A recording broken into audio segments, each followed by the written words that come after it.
During the German invasions of Poland, France, and the Low Countries, Luftwaffe dive bombers inflicted heavy losses on Allied ground forces, leaving a strong impression on foreign observers.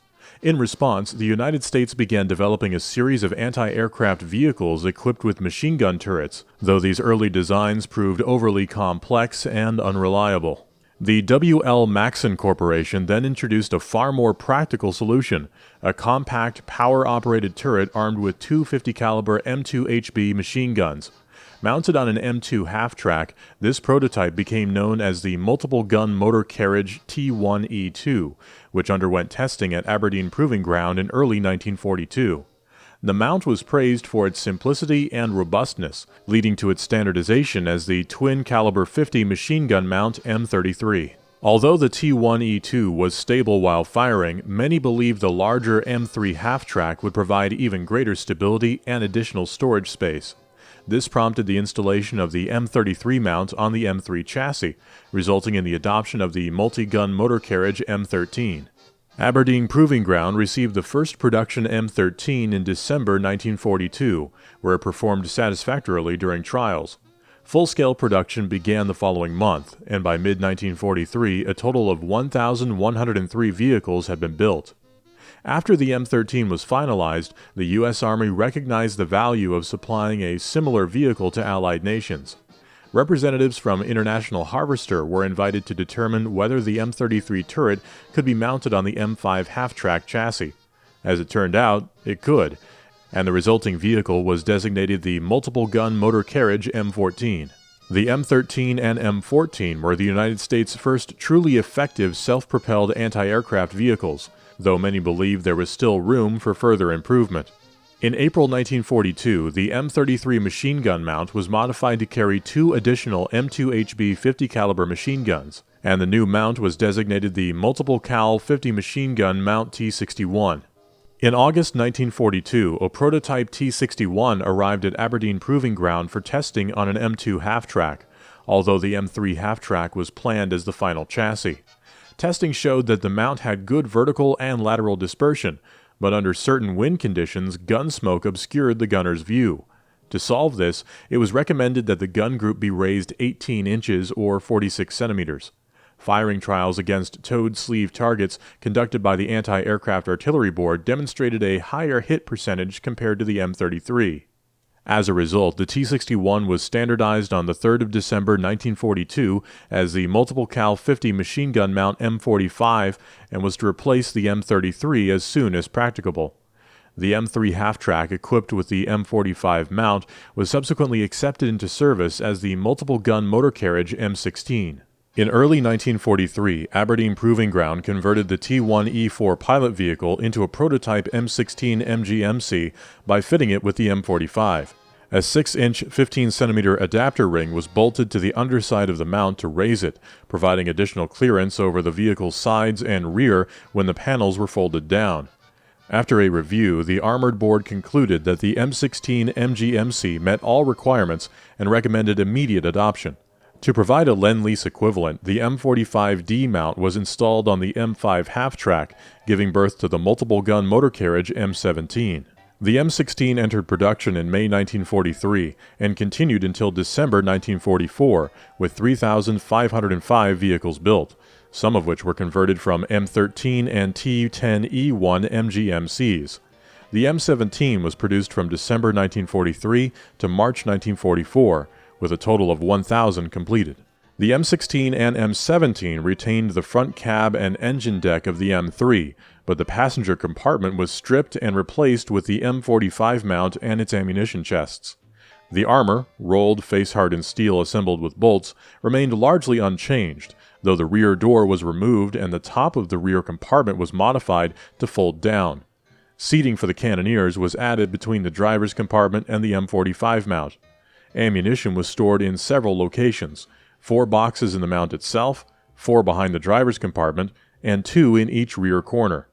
Additional ammunition belts were stored in compartments at the rear of the vehicle. The M16, based on the M3 half-track, measured 256 inches or 6.5 meters in length, 78 inches or 2 meters in width, and 103 inches or 2.6 meters in height. Its combat weight was 19,000 pounds or 8.6 metric tons. It was powered by a 147 horsepower White 160 AX engine running on 72-octane gasoline from a 72-gallon or 273-liter tank. Power was delivered through a Spicer 3461 constant mesh transmission with 4 forward gears and 1 reverse. This gave the vehicle a top road speed of 45 miles per hour or 72 kilometers per hour and an approximate road range of 200 miles or 320 kilometers. The M17 MGMC, based on the M5 Halftrack, also measured 256 inches (6.5 meters) in length, but was slightly wider at 86 inches or 2.2 meters and lower at 90 inches or 2.3 meters. Its combat weight was 19,700 pounds or around 8.9 metric tons. It used a 143 horsepower International Harvester Red 450B engine, fueled by the same 72-gallon tank of 72-octane gasoline. A constant mesh transmission with 4 forward speeds and 1 reverse provided a slightly lower top speed of 42 miles per hour or 68 kilometers per hour, and comparable road range to that of the M16 MGMC. Both the M16 and M17 used a half-track layout. The front suspension consisted of semi-elliptic longitudinal leaf springs with shock absorbers, while the rear employed a bogie system with a spring-loaded idler wheel and an 18-tooth drive sprocket. Each bogie carried 8 paired road wheels and a single return roller. The tracks were primarily rubber, 12 inches or 304.8 millimeters wide. Both vehicles could climb 12-inch obstacles, handle slopes up to 60%, and ford water up to 32 inches or 81.3 centimeters deep. The M45 mount used on both vehicles was equipped with 4 M2HB 50 caliber machine guns, each with a rate of fire between 450 and 575 rounds per minute, a muzzle velocity of 2,865 feet, 873 meters per second, and an effective range of up to 6,000 yards or 5.5 kilometers. A total of 5,000 rounds of 50 caliber or 12.7 millimeter ammunition was carried on board.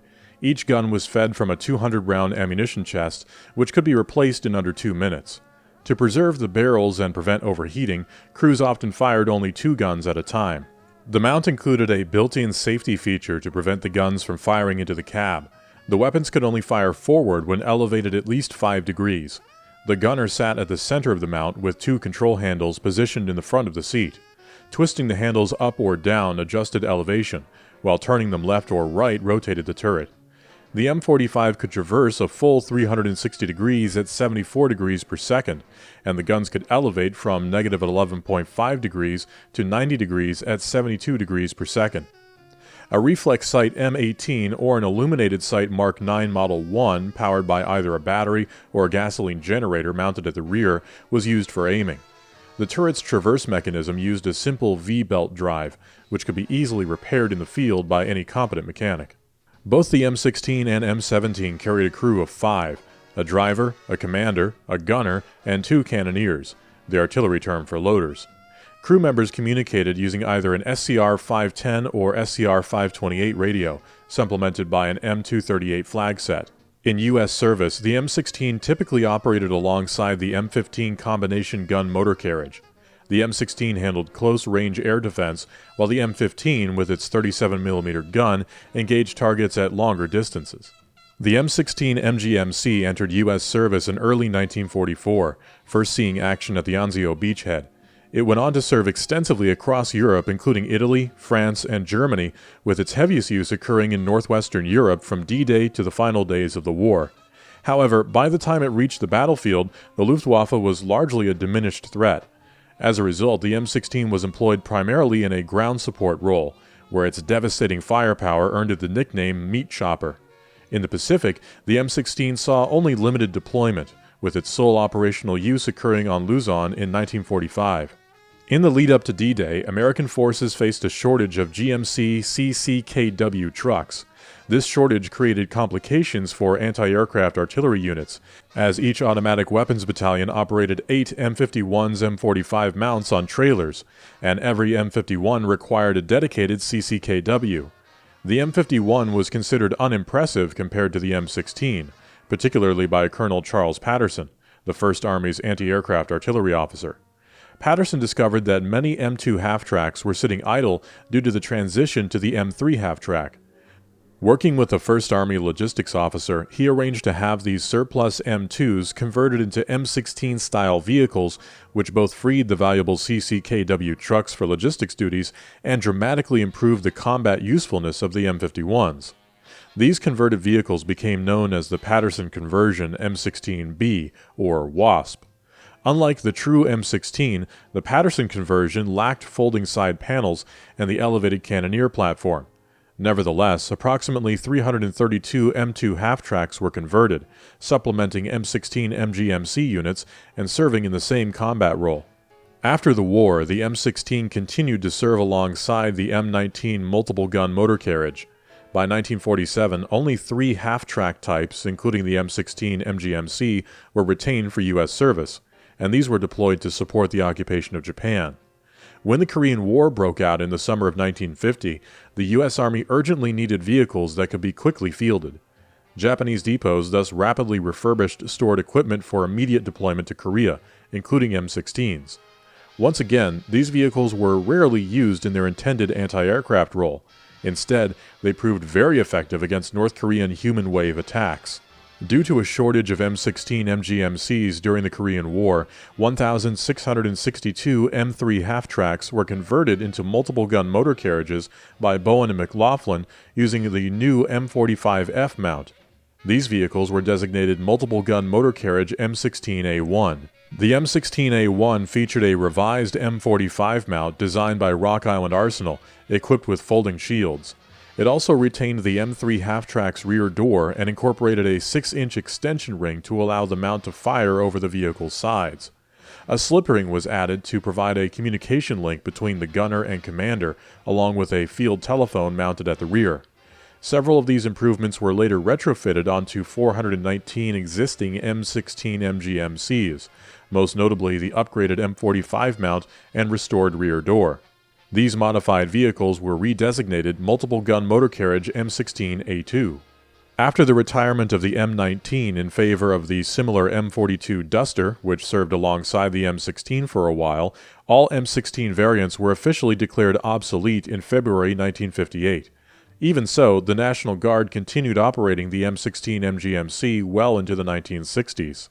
The United States equipped Free French forces in the same manner as U.S. units, supplying them with 70 M16s.